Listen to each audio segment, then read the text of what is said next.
ভাই যে জিনিসটা খুব সহজে মানুষের কাছে চলে যায় বা মানুষের কাছে আসে, সেই জিনিসটার আসলে মূল্য থাকে না। ফর এক্সাম্পল, আমি একটা ছেলেকে সেদিন আর কি হলো, এক সপ্তাহ খানিক হলো, আমি 5 টাকা দিয়েছিলাম।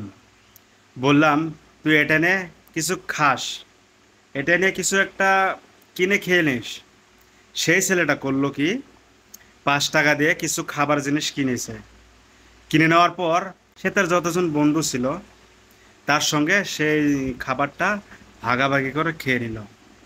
আমি আবার দেখলাম সেই একই ছেলেকে আমি কিছুদিন পর আমি বললাম, আমার হাতে কিছু বাজার রয়েছে, বাড়ির খরচা রয়েছে।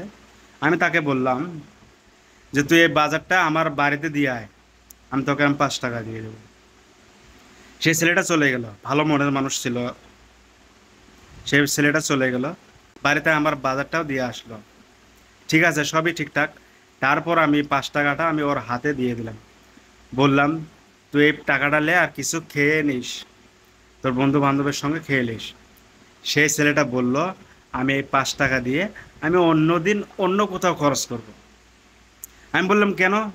সেদিনে তোকে 5 টাকা দিয়ে দিলাম, সেদিন তুই আবার তোর বন্ধুদের সঙ্গে তুই খেয়ে নিলি, আজকে কেন খাবি না? বলল, এটা আমি মেহনত করে উপার্জন করেছি, মেহনতের টাকা আমি কাউকে দিতে চাই না। তবে সেদিনে বুঝতে পারলাম, যে জিনিসটা টাকা হোক বা চাহে কারো ভালোবাসা হোক বা অন্য কিছু, এভরিথিং যদি সহজে চলে যায় তাহলে তার মূল্য থাকে না। আর যদি সে অর্জন করে, মেহনত করে, পরিশ্রম করে যদি অর্জন করে, তাহলে সেটার মূল্য অনেক হয়ে যায়। বুঝতে পারো তো? সেই জন্য ভাই টাকা কামাও।